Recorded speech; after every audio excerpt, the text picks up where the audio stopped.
أعوذ بالله السميع العليم من الشيطان الرجيم. بسم الله الرحمن الرحيم.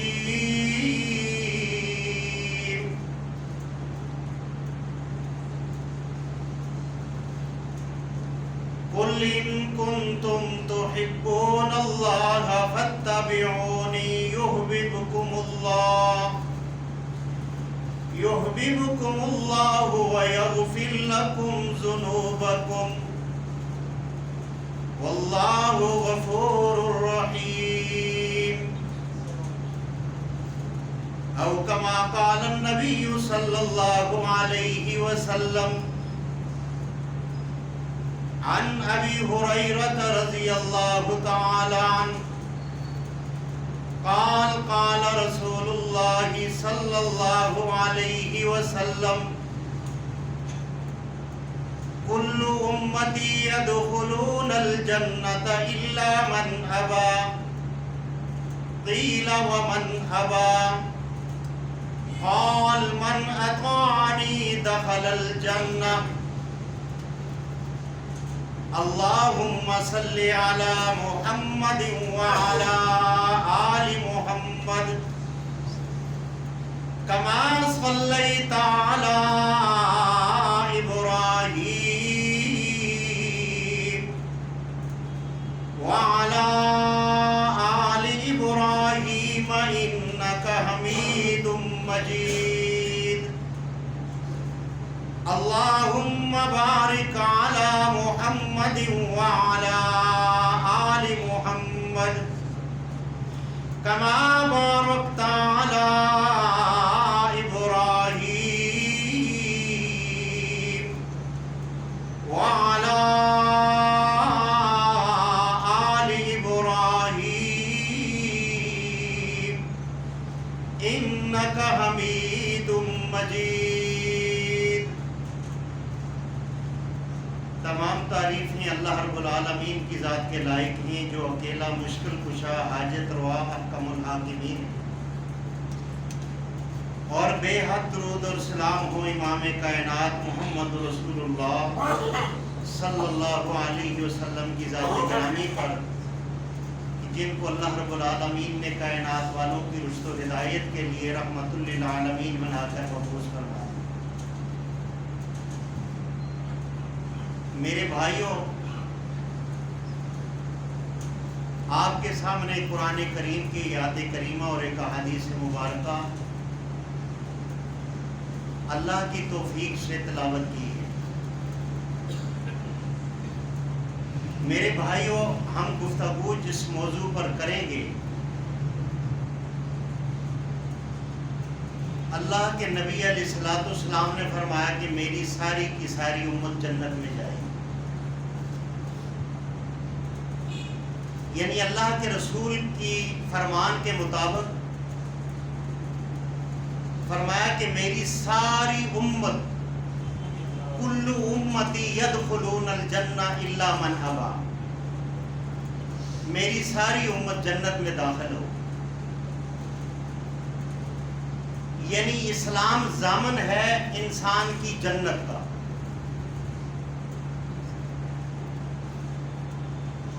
میرے بھائیوں، ایک بچی کا جب نکاح ہوتا ہے، وہ عقد جس خامند کے ساتھ کرتی ہے، اس عقد کے بعد وہ اپنے والدین کی بھی اتنے تابعدار نہیں رہتی جتنی اپنے شوہر کی تابعدار رہتی. میرے بھائیوں، جب پاکستان بنا تو دو نظریے پر بنا، لا الہ الا اللہ محمد رسول اللہ. جب پاکستان نہیں بنا تھا تو یہ دو نظریے نہیں تھے، رسم و رواج موجود تھا. اسی طرح جب ایک بچی کا نکاح ہو گیا تو وہ نکاح ہونے کے بعد وہ اپنے خامن کی، اپنے شوہر کی تابعدار ہو گئی. اب اس نے ساری زندگی اپنے شوہر کی بات ماننی ہے اور اپنے شوہر سے آگے نہیں جانا۔ میرے بھائیوں، میں نے اور آپ نے محمد رسول اللہ صلی اللہ علیہ وسلم کا کلمہ پڑھا۔ کلمہ پڑھنے کے بعد ہم تابع ہو گئے محمد رسول اللہ صلی اللہ علیہ وسلم، اور تابع ہو کر اب ہماری مرضی نہیں چلے گی، اب ہمارے جسم پر، ہماری سوچ پر، ہمارے 24 گھنٹے کے چلنے بیٹھنے سونے پر جو مرضی چلے گی وہ اللہ رب العالمین نے محمد رسول اللہ کی مرضی کو ہمارے اوپر لاگو کیا۔ اسی لیے اللہ رب العالمین نے فرمایا کہ میرے محبوب آپ اعلان کر دیں کائنات کے اندر، قل لا یعلم قل ان کنتم تحبون اللہ فاتبعون، جو لوگ اللہ سے محبت کرنا چاہتے ہیں، فرمایا میرے محبوب فاتبعونی، انہیں یہ کہہ دیں وہ آپ کی اتباع کریں، آپ کی پیروی کریں۔ پیروی کا مطلب یہ ہے پاؤں پہ پاؤں رکھیں، یعنی ان کے قدم پہ قدم ملا کے چلیں، یعنی محمد رسول اللہ صلی اللہ علیہ وسلم کی پیروی کریں، آپ کے پیچھے چلنا ہے۔ ہوگا کیا؟ فرمایا جب یہ آپ کی پیروی کریں گے تو یحببکم اللہ، آسمان والا رحمان ان سے خود محبت کرنے لگے گا۔ میرے بھائیوں،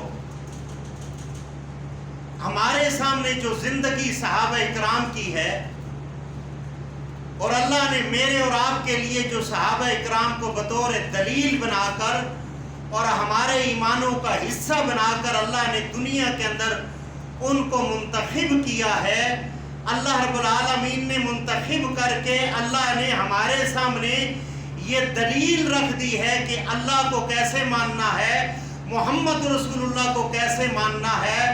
آپ نے صحابہ اکرام کی زندگی کا مطالعہ کرنا ہے۔ صحابہ اکرام کی زندگی میرے اور آپ کے لیے مشعل راہ ہے۔ وہ صحابہ اکرام جن کے بارے میں اللہ نے بار بار آسمان سے قرآن نازل کر کے آپ نے فرمایا، اور پھر کچھ ایسے صحابہ اکرام ہیں، حضرت امیر حمزہ ہیں، حضرت حنظلہ رضی اللہ تعالیٰ عنہ ہیں، جن کو غسل کی ضرورت پڑی تو اللہ نے آسمان سے جبرائیل امین کی ٹولی بھیج کر ان کو غسل دیا۔ وجہ کیا تھی؟ انہوں نے محمد رسول اللہ کی پیروی کے اندر انہوں نے انتہا کر دی۔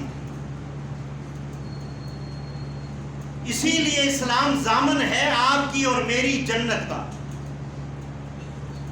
اسلام ہر ایک انسان کی جنت کا ضامن ہے۔ وہ کیسے ضامن ہے کہ جتنا آپ اسلام کو قبول کریں گے، اسلام کو مانیں گے، اسلام کو فالو کریں گے، تو اللہ رب العالمین فرماتا ہے کہ وہ پھر کیا ہیں؟ اسلام ان کی جنت کا ضامن ہے۔ نبی اکرم صلی اللہ علیہ وسلم فرماتے ہیں، جنت میں جانے والے اعمال بتاتے ہیں، قال احب الاعمال الی اللہ، فرمایا کہ اللہ کے ہاں سب سے بہترین اعمال جو ہیں، احب الاعمال الی اللہ، جو اللہ کو پسند ہیں، سرور تدخلہ علی مسلم، کہ تم اپنے مسلمان بھائی کو راضی کر دو، خوش کر دو، مسرور کر دو۔ اب اس سے یہ مراد نہیں ہے کہ آپ اپنے بھائی کے سامنے کوئی دوڑے مرثیے، کوئی مزاحیہ بات کر دیں، نہیں۔ نبی اکرم صلی اللہ علیہ وسلم نے فرمایا، تکشف عنہ کربا او یقضی عنہ دینا او تطرد عنہ جوعا، یعنی اگر اس کے ذمہ کوئی قرض ہے تو تم اس کا قرض ادا کر دو، اگر وہ بھوکا ہے تو تم اس کو کھانا کھلا دو، اس کو اگر دنیا کی کوئی ضرورت اور حاجت ہے تو نبی اکرم صلی اللہ علیہ وسلم فرماتے ہیں احب الاعمال الی اللہ، اللہ کو یہ اعمال اتنے پسند ہیں جو اپنے کسی مسلمان بھائی کو خوش کر دیتا۔ آج آپ دنیا کے اندر دیکھ لیں کہ اس وقت جو ہم نے اس دنیا کے اندر وقت گزار رہے ہیں، ایسے دور کے اندر جا رہے ہیں، لوگوں نے فرعون کا نام سنا ہے، ہم اس وقت فرعونیت کو دیکھ رہے ہیں اپنی آنکھوں سے۔ آج پاکستان کے اندر آج رات تک تقریباً 18 خودکشیاں ہو چکی ہیں۔ 18 خودکشیاں کس وجہ سے ہوئیں؟ آج ہمارے حکمرانوں نے مسلمانوں کا جو زمین تنگ کر دی گئی ہے اس کی وجہ سے 18 خودکشیاں ہو چکی ہیں۔ ایسے دور کے اندر اگر آپ اپنے کسی بھائی کو راضی کر دیں گے، کوئی تنگ دست ہے اس کی تنگ دستی کو دور فرما دیں گے، اللہ کے نبی علیہ الصلوۃ والسلام نے فرمایا احب الاعمال الی اللہ، اس کے اندر اللہ رب العالمین کو یہ اعمال اتنے پسند ہیں۔ یہ اعمال کیا ہے؟ یہ جنت میں جانے والے اعمال ہیں، یہ جنت میں پہنچانے والے اعمال ہیں۔ بنی اسرائیل کی ایک امت کے اوپر قحط سالی آئی تو انہوں نے قحط سالی کے دور میں کیا کیا؟ اپنے گھروں کے اندر سے سوراخ کر دیا، یعنی گھروں کے اندر کی دیوار کو انہوں نے سوراخ کر دیا۔ ان کا ذہن اور نظریہ یہ تھا اگر ہم باہر سے جائیں گے اپنے بھائی کی مدد کرنے کے لیے تو ٹائم لگ جائے گا، جو میرے پاس کھانے کے لیے آئے گا میں اندر سے جو سوراخ ہے اپنے بھائی کی میں مدد کر دوں گا۔ رب العالمین نے ان کا یہ نظریہ دیکھا تو اللہ رب العالمین نے اس کو ان کا عذاب ڈال دیا، کہ ان کی سوچ یہ تھی کہ باہر سے جائیں گے تو یہ لیٹ ہو جائیں گے، دیر ہو جائے گی، جو میرے پاس کھانے کے لیے آئے گا میں اندر سے اس کو دے دوں گا۔ میرے بھائیوں، نبی اکرم صلی اللہ علیہ وسلم نے ان اعمال بتانے میں ایک اعمال یہ بھی بتایا کہ نماز کو وقت میں ادا کرنا یہ بھی اللہ کو بہت پسند ہے۔ جو وقت میں اللہ نے وقت مقرر کیا ہے اس کے اوپر نماز کو ادا کرنا اللہ رب العالمین کو بہت زیادہ پسند ہے۔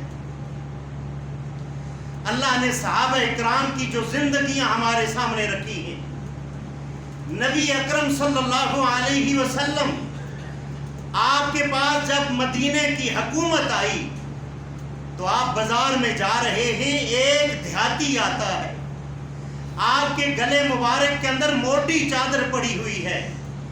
آپ ذرا اس بات کو غور کرنا کہ اللہ کے نبی علیہ الصلوۃ والسلام نے یہ کیوں فرمایا کہ حب الاعمال الی اللہ، اللہ کے ہاں یہ اعمال بہت پسندیدہ ہیں اور یہ جنت میں لے کر جانے والے ہیں۔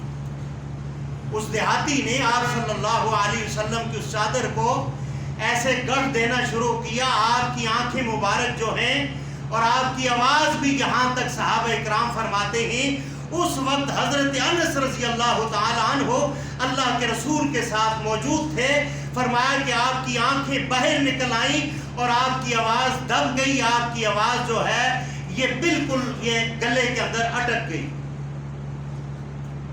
وہ کیا کہتا ہے؟ وہ یہ کہتا ہے مرلی مالی، یہ جو آپ کے پاس بیت المال کا مال ہے یہ مجھے دو، حکم دو۔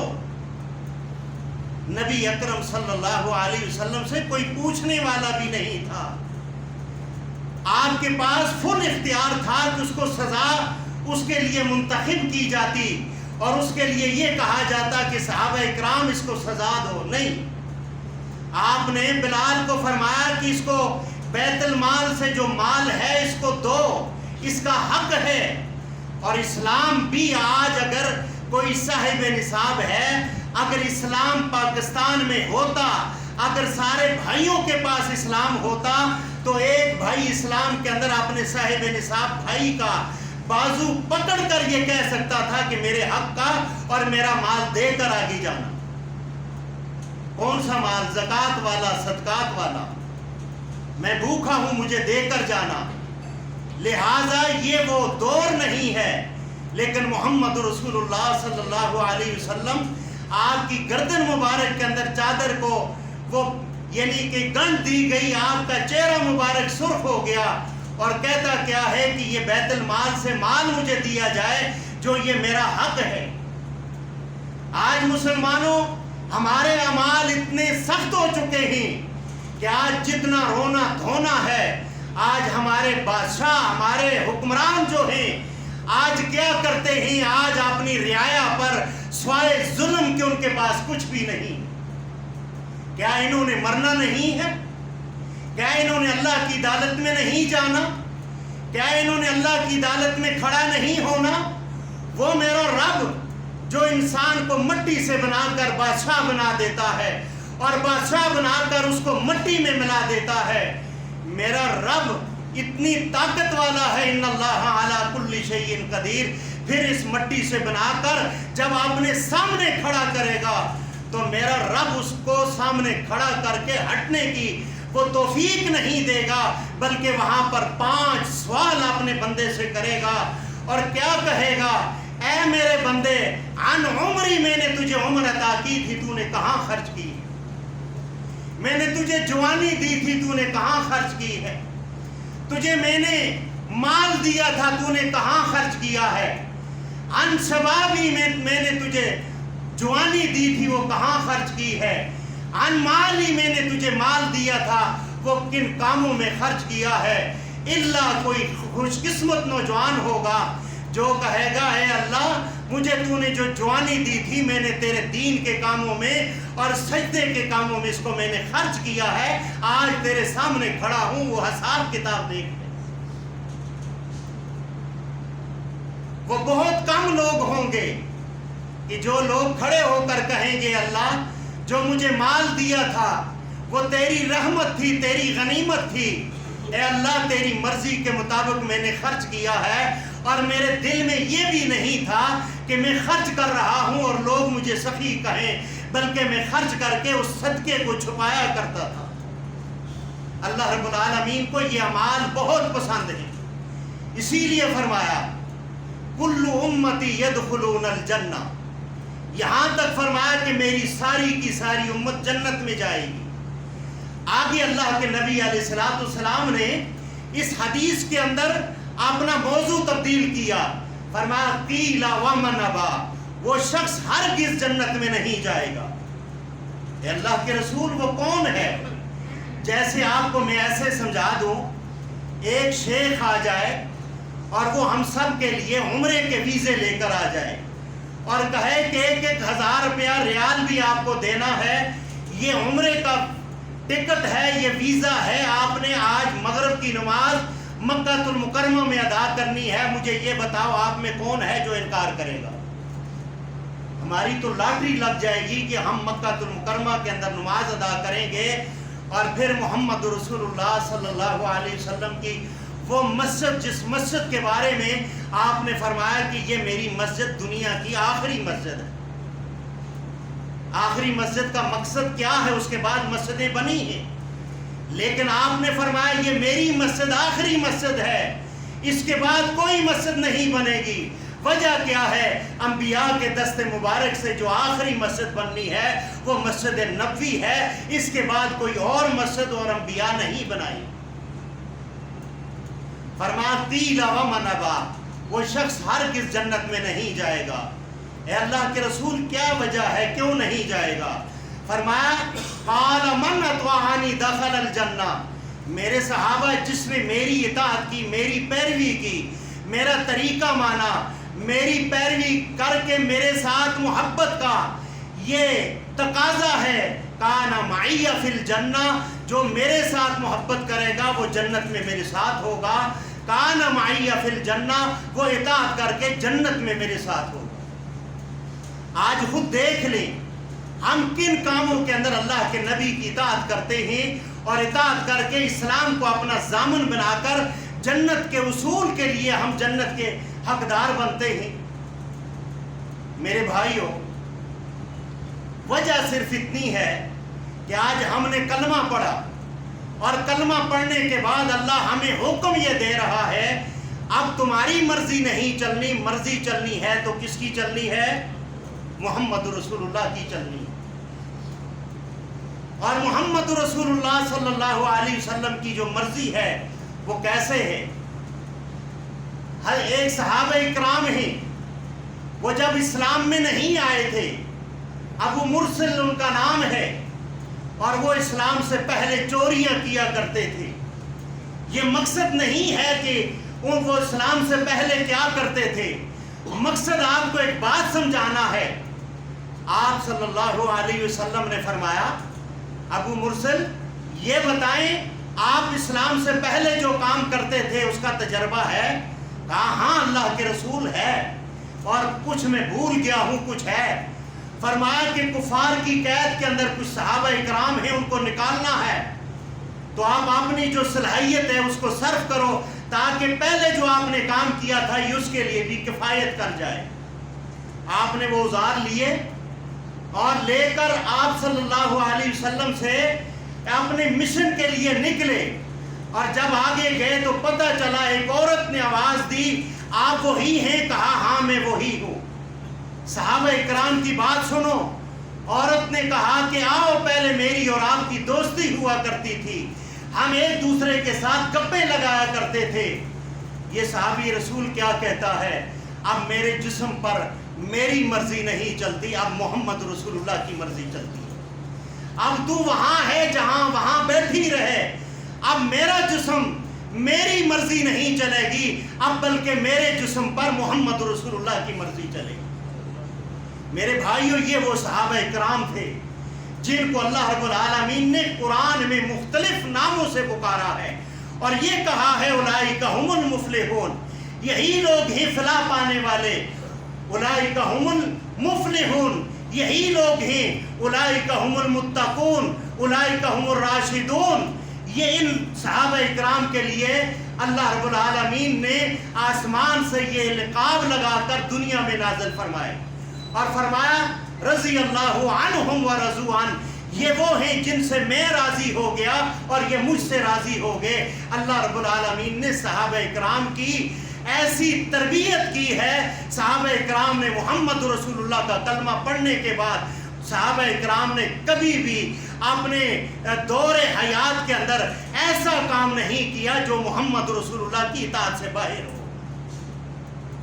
اسی لیے تو قرآن نے کہا ہے کہ قُلْ إِن كُنتُمْ تُحِبُّونَ اللَّهَ فَاتَّبِعُونِ يُحْبِبْكُمُ اللَّهُ وَيَغْفِرْ لَكُمْ۔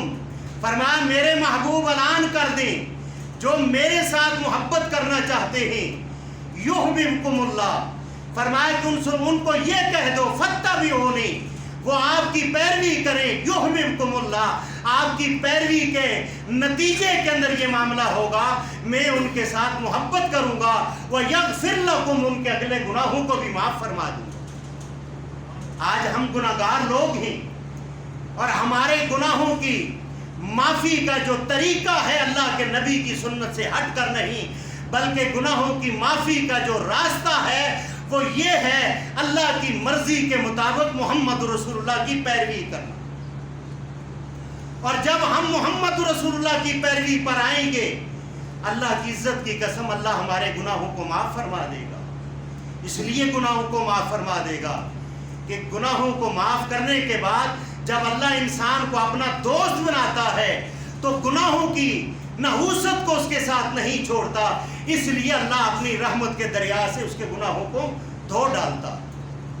الا ان اولیاء اللہ لا خوف علیہم ولا هم یحزنون، اس کو آج کے علماء تو بیان کر کے آج کے لوگوں کے اوپر لگاتے ہیں، لیکن جب یہ قرآن کے اندر نازل ہو رہی تھی، اس کے متن صحابہ اکرام تھے، اس کا مقصد صحابہ اکرام تھا، وہ اللہ کے ولی تھے، اور اللہ رب العالمین نے ان کے کردار کو چلتے پھرتے قرآن بنا کر دنیا والوں کے سامنے پیش کر دیا۔ میرے بھائیوں، مدینے کے اندر ایک دو دن ابھی نماز فرض نہیں ہوئی تھی، مدینے کے اندر ایک دو مرتبہ ایک دو دن دیکھا محمد رسول اللہ نہیں ہے، صحابہ اکرام کے اندر تشویش پڑ گئی کہ آپ اپنی ازواج کے پاس بھی نہیں گئے، آپ خاتون جنت کے گھر بھی نہیں گئے۔ صحابہ اکرام کو تشویش پڑی، آپ نے تلاش کیا، آپ کہیں نظر نہ آئے۔ حضرت ابو ہریرہ رضی اللہ تعالی عنہ، میرے بھائیوں جن کا ہم کلمہ پڑھتے ہیں ان کے ساتھ ہم وفا نہیں کرتے. حضرت ابو ہریرہ مدینے سے باہر نکلتے ہیں. مدینے سے باہر ایک چرواوا بکریاں چرانے والا ملتا ہے، اور ملنے کے بعد اس سے کہا آپ نے میرے محمد کو دیکھا ہے صلی اللہ علیہ وسلم؟ وہ کہتا ہے میں نے نہیں دیکھا، لیکن وہ ہیں کن کی طرح؟ حضرت ابو ہریرہ فرماتے ہیں وہ دنیا میں کسی کی طرح نہیں، میں مثال دوں، لیکن ایک بات یہ ہے اللہ نے انہیں بنایا ہے، وہ قلم ہی توڑ دی ہے، ان جیسا کائنات میں کوئی نہیں بنایا.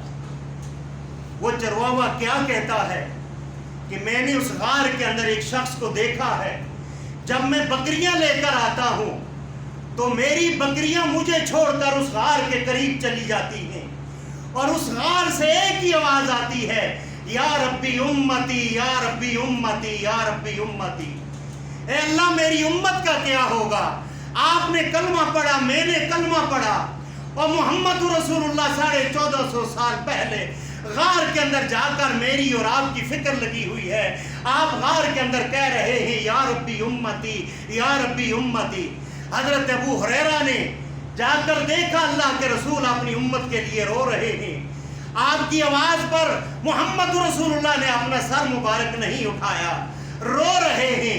مدینے کے اندر آ کر بتایا، ابو بکر صدیق کے جا کر اپنے سینے سے لگایا، فرمایا اللہ کے رسول آپ کیوں رو رہے ہیں؟ فرمایا ابو بکر میں نے دیکھا ہے قرآن کے اندر میں نے عذاب کی آیاتیں پڑھی ہیں، ان تعذبہم ان تستغفر لہم. فرمایا کہ اللہ کا عذاب بڑا سخت ہے، اللہ اگر معاف کر دے تو کر دے، نہ کرے تو اللہ سے پوچھنے والا نہیں ہے. فرمایا میری امت کا کیا ہوگا؟ آپ نے پھر بھی جواب نہ دیا. فرمایا جاؤ خاتون جنت کو بلا کر لے آؤ. حضرت ایک صحابہ کرام آتے ہیں اور محمد رسول اللہ کی بیٹی کو آواز دیتے ہیں. میرے محمد رسول اللہ کی بیٹی مدینے کی عورتوں کی جھرمٹ کے اندر جب جاتی ہیں تو ایک صحابی رسول فرماتے ہیں میری بغیر توجہ کے میری نگاہ جب اٹھی تو آمنہ کے لال محمد رسول اللہ کی لخت جگر، جس کو کائنات والا کہتا ہے الفاطمہ بیضا منی، یہ میرے دل کا ٹکڑا ہے. فرمایا میں نے دیکھا اس برقعے پر 17 ٹاکیاں پیوند تھی.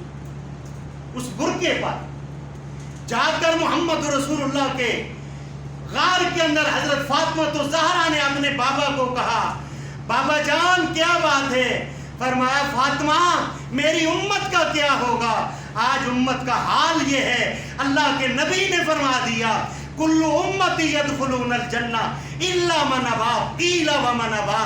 آج امت کا یہ حال ہے، اللہ کے نبی کی اطاعت کرنی تھی، اللہ کے نبی کی پیروی کرنی تھی، جس کا حکم اللہ نے دیا تھا اور اللہ کے نبی کی پیروی کا حکم اللہ نے دیا تھا.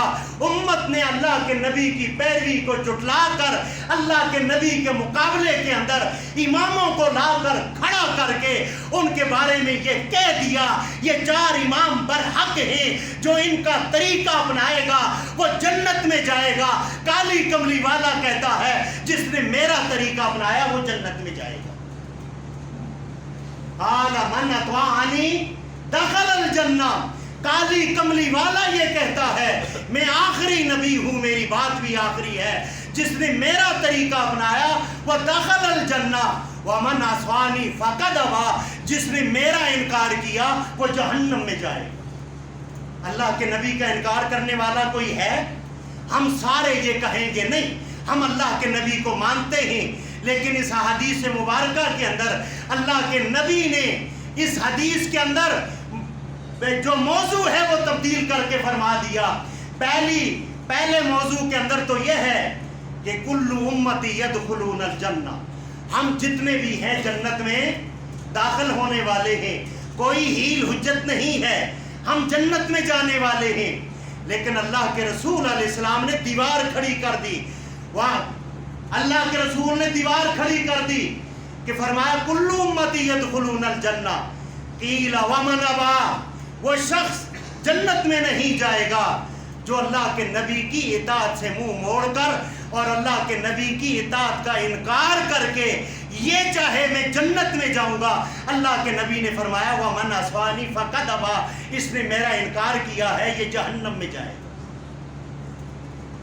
میرے بھائیوں، اس جہنم کے بارے میں جس کو ہم اللہ کے نبی کی اطاعت کا انکار کرتے ہیں، ایک جہنمی 70 سال پانی پانی پانی کی آواز لگائے گا.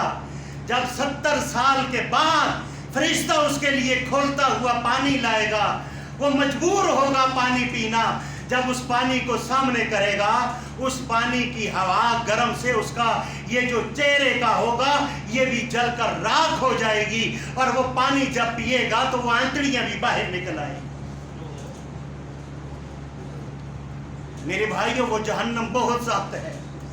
اسی لیے اللہ کے نبی علیہ السلام نے فرمایا، اللہ نے فرمایا کہ میرا نبی خوشخبری دینے والا ہے. خوشخبری کا کیا معنی ہے؟ خوشخبری کا معنی یہ ہے کہ جو اللہ کے نبی کی اطاعت کریں گے ان کے لیے خوشخبری کیا ہے؟ جنت کی خوشخبری ہے.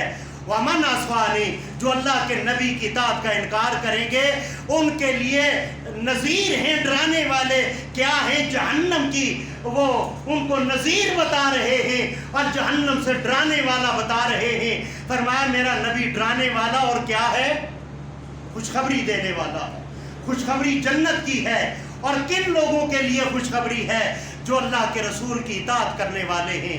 اور جو لوگ اللہ کے رسول کی اطاعت کر کے آگ کا انکار کرنے والے ہیں ان کے لیے یہ ڈرانے کے لیے اللہ کے نبی نے فرما دیا کہ مرنے کے بعد 2 مقام ہیں، یا جنت ہے یا جہنم ہے.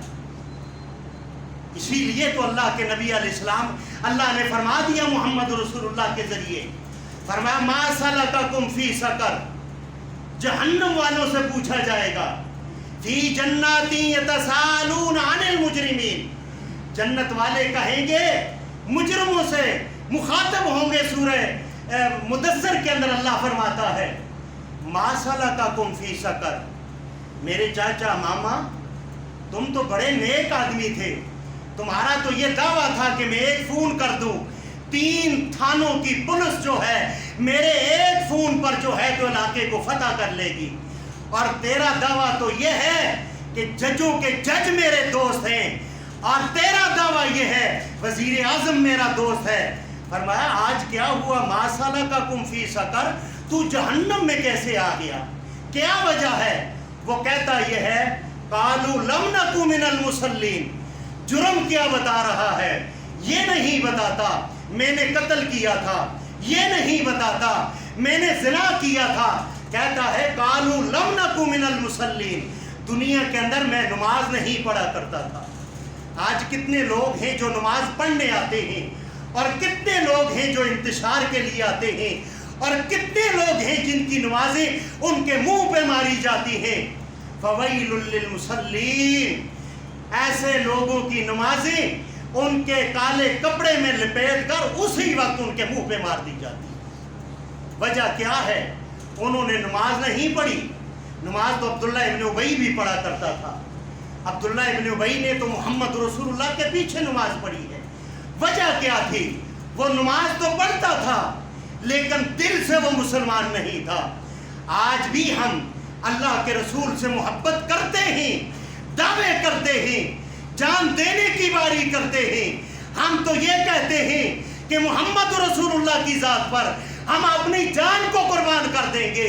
جب حی علی الصلاۃ اور حی علی الفلاح آتی ہے ہم مسجد کا رخ نہیں کرتے بلکہ بازار کی محفلوں کے لیے اور بازاروں کے اندر جانے کے لیے، گلی کوچے کے اندر ہم گپے لگانے کے لیے اپنا ٹائم تو ویسٹ کرتے ہیں، لیکن اپنے ٹائم کو کے لیے ہم مسجد کے اندر آنا پسند نہیں کرتے. وجہ کیا ہے؟ قالوا لم نک من المصلین. اب آگے کیا ہے؟ ولم نکن نطعم المسکین. فرمایا احب الاعمال الی اللہ. یہاں یہ حدیث بھی ہے اور اللہ کے رسول، اللہ نے فرمایا اپنے رسول کے ذریعے، فرمایا دوسرا جہنمیوں کا جرم یہ ہے وَلَمْ نَكُ نُطْعِمُ الْمِسْكِينَ، ہم نے مسکین کو کھانا نہیں کھلایا. آج وہ وقت آ گیا ہے، آج وہ ٹائم آ گیا ہے جس ٹائم پر میں آپ کو ایک بات بتا دوں، آج غریب جو ہے غریب غریب نہیں رہا، غریب کو بھی ہماری حکمرانوں نے امیر کے برابر کر دیا ہے۔ آج ایک ایک انسان کی 20-20 25-25 اور 30-30 ہزار روپیہ جو بلیں آ رہی ہیں، آج صاحب ثروت لوگ جو ہیں ان کو یہ قرآن ترغیب دے رہا ہے، وَلَمْ نَكُنْ نُطْعِمُ الْمِسْكِينَ۔ کیا اس دور کے اندر تم اپنے خزانے اور اپنی تجوریوں کا منہ غریبوں کی طرف کھولو گے یا نہیں کھولو گے؟ وَلَمْ نَكُنْ نُطْعِمُ الْمِسْكِينَ۔ ہمارا دوسرا جرم یہ تھا، ہم نے کبھی مسکین کو کھانا نہیں کھلایا۔ وَكُنَّا نَخُوضُ مَعَ الْخَائِضِينَ۔ ہم باتیں کرنے والوں کے ساتھ باتیں کیا کرتے تھے۔ وَكُنَّا نُكَذِّبُ بِيَوْمِ الدِّينِ۔ ہم اللہ کے ہاں کھڑے ہونے کو ہم مانتے ہی نہیں تھے، ہمیں یہ علم ہی نہیں تھا۔ ہم اللہ کی عدالت میں جائیں گے اور اللہ ہم سے پوچھے گا عمر کے بارے میں، تو نے عمر کہاں گزاری؟ اللہ ہم سے پوچھے گا شباب کے بارے میں، ہم تو یہ کہیں گے ہم نے تو نیٹ کا پیکج لگا کر ہم نے تو لوگوں کی بیٹیوں کی عزتیں تار کی ہیں، ہم نے تو یہ کہا، ہم نے تو یہ کام کیا۔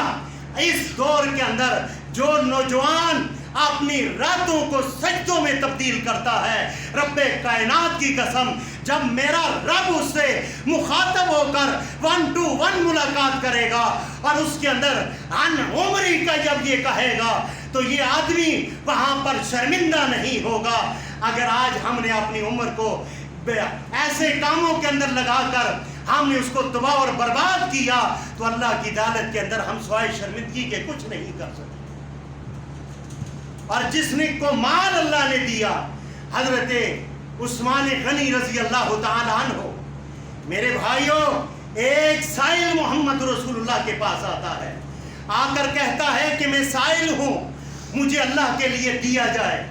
اللہ کے رسول علیہ السلام نے اس سائل کو حضرت عثمان کے گھر بھیج دیا۔ حضرت عثمان غنی نے کیا دے، وہاں اندر اپنی بیوی کے ساتھ لڑ رہے ہیں۔ وجہ کیا ہے؟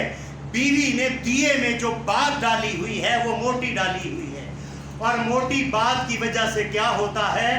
تیل زیادہ جلتا ہے، اور زیادہ تیل جلنے سے اسراف ہوتا ہے، اور وہ اپنی بیوی سے لڑ رہے ہیں۔ اور بیوی کون ہے؟ محمد رسول اللہ کی لخت جگر ہے، لڑ رہے ہیں۔ یہ سائل کہتا ہے یہ مجھے کیا دے گا جو اپنی بیوی کے لیے ایک بات کے لیے لڑ رہا ہے؟ جب باہر آئے 3000 درہم دیے اور فرمایا کہ آپ کیوں لڑ رہے تھے؟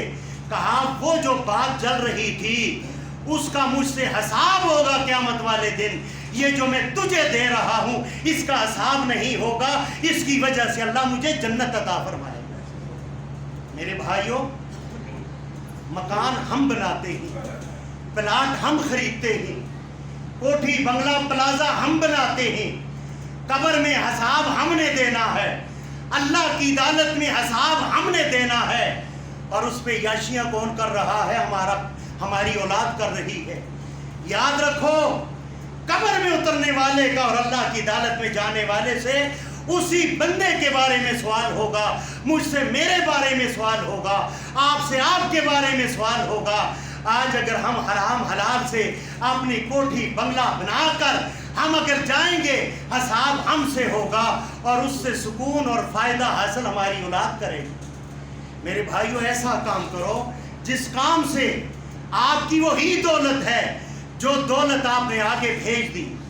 وَلَمْ نَكُ مِنَ الْمُصَلِّينَ۔ آپ جو ہے سرورٌ تُدْخِلُهُ عَلَى مُسْلِمٍ، اپنے مسلمان بھائی کو راضی کر لو۔ کیسے؟ اگر اس کو بھوک ہے اس کی بھوک کو مٹا دو، اور اگر اس کے ذمہ کوئی قرض ہے تو کیا کرو؟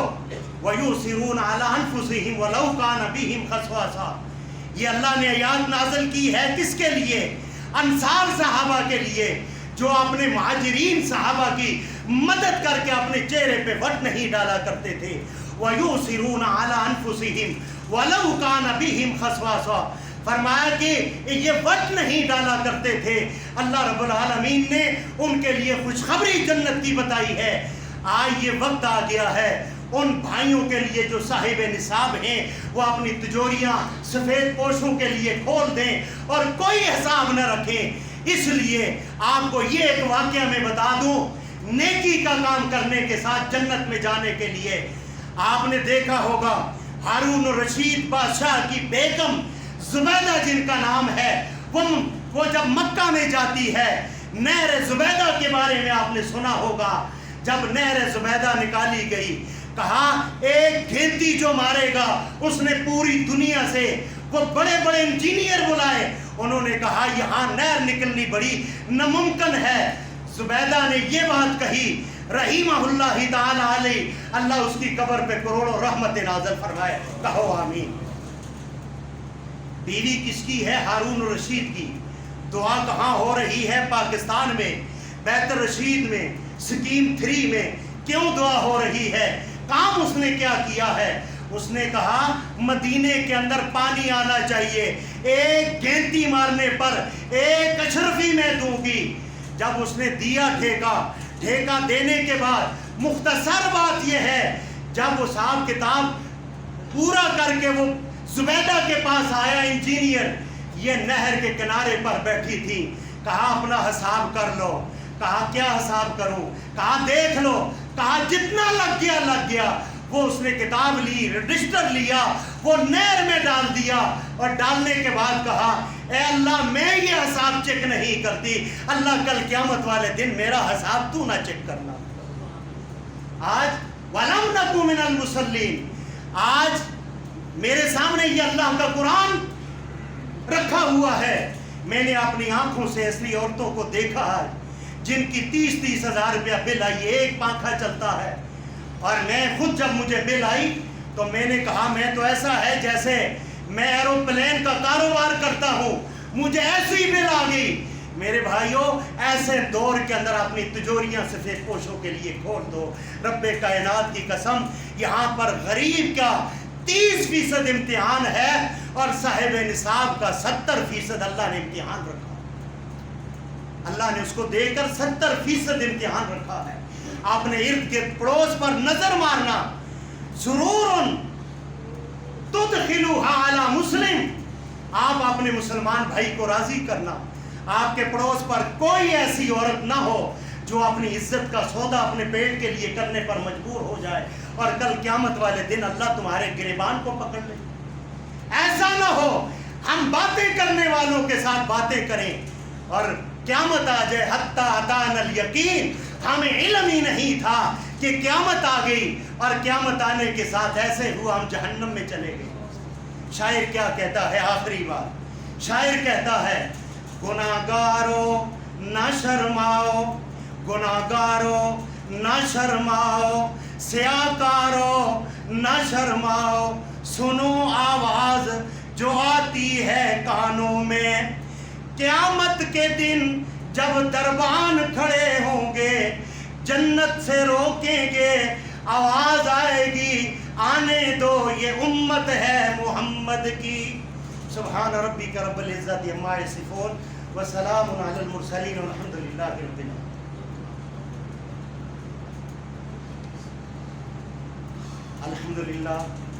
الحمدللہ حمدا کثیرا کما امر.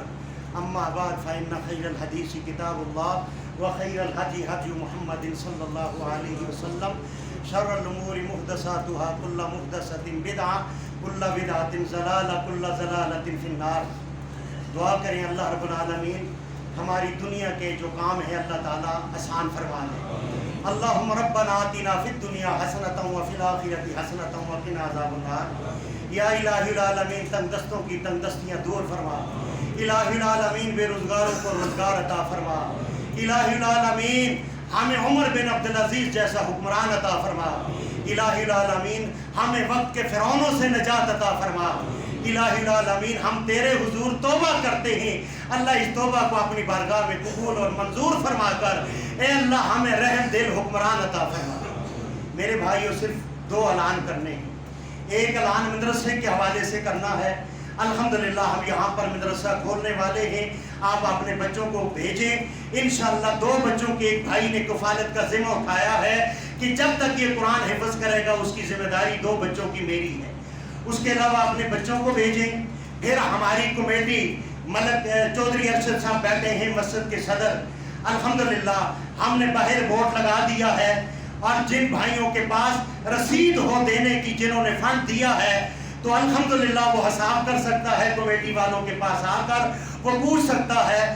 اس وقت الحمدللہ مسجد 163 روپے کی مقروض ہے، یہ الحمدللہ کریڈٹ جاتا ہے تو ہماری مسجد کی انتظامیہ قاری عبدالحمید صاحب کو جاتا ہے کہ مسجد کو اتنا مقروض نہیں کیا، جو آیا انہوں نے مسجد پہ خرچ کیا۔ اس وقت جو ہے تو ہم نے یہ مسجد کی تنخواہیں دینی ہے۔ آپ تمام بھائیوں کو چاہیے مسجد کی تنخواہوں کے اندر، مسجد کی اکاؤنٹ کے اندر آپ دل کھول کر حصہ ڈالیں تاکہ اس مسجد کا بہتر سے بہتر کام ہو سکے۔ سبحان ربک رب العزت عما یصفون۔